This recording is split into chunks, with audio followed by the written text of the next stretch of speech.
December 5th, 2020. Can't see family. What a year this has been.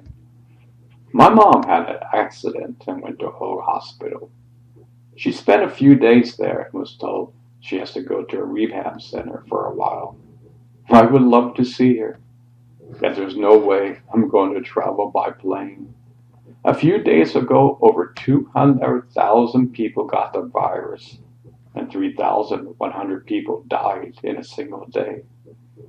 If that's not called a pandemic, then I don't know what you call it.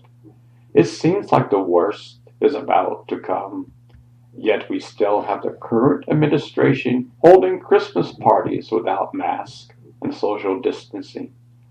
This is not a political statement. We are in serious trouble, and the current administration is doing nothing about it. If I was president, I would try to do the following. You can keep businesses open, yet a nationwide mandate for social distancing and wearing masks should be put in place. Any job that can be performed at home must be allowed.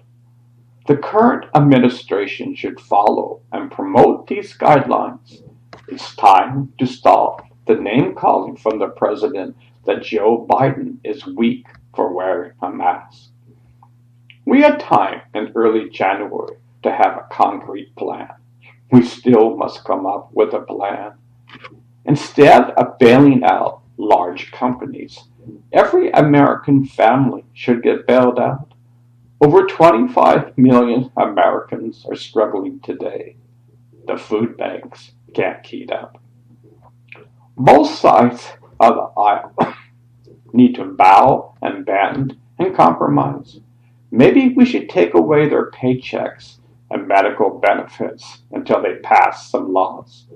The bickering and name calling must stop. Act like adults instead of bickering children. Most kindergarten children are more mature than you are. There is a mental health crisis going on. Everyone from children up to the elderly is struggling. Imagining an elderly person living by himself and not being able to communicate with the outside world. Children need other children in their lives. We should have systems put in place where children can be treated properly and a game plan to help them. Right now, as I see it, the current administration doesn't have a nationwide one. There must be a nationwide board from the administration to come up with a comprehensive plan for dealing with these problems. In the past, a series of fireside chats would be given by the president. The American people need assurance and directions from their president. During World War II, the president gave hope and support to its citizens. We are fighting the battle in our own homes. Many states have seen drastic surges in the past few weeks, yet the governor still refused to have a mandate for wearing a mask. This is not a political affair. We are not in the dark ages. Science has brought us where we are today. It seems like so many people are conned into thinking that masks aren't needed. I see many of my Facebook friends saying that, but tell that to the nurses and doctors who've been fighting this every day. How many loved ones lost their precious family members and friends because of this thinking?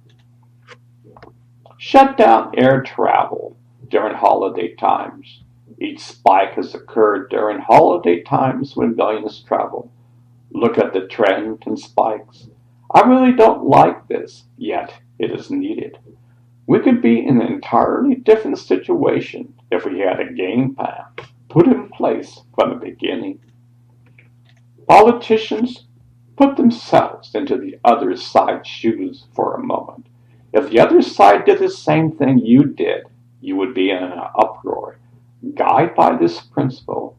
Don't keep your mouth shut. Don't say anything because you are afraid of losing your job. History will come back and haunt you. Your job is to be ethical and moral to the American people. Your silence is eroding democracy.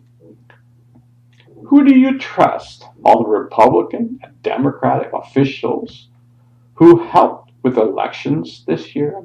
Both sides said there was no tampering. Even Barr, the Attorney General, said the same thing. Yet millions of people still believe the president. He was saying the same thing months ago.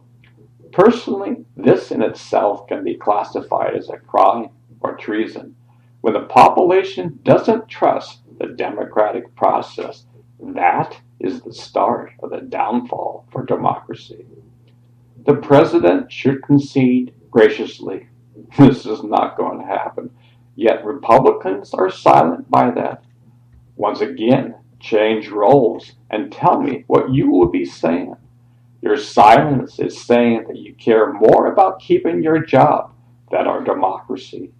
I hope the American people vote you out of office. Hospitals are overloaded with no end in sight.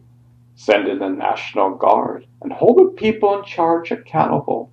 By not doing anything, our entire nation is affected. Every single American has her life turned upside down. Not a word of comfort or support comes from this administration. We could have done better and must do better. It seems like many third world nations are doing better than we are.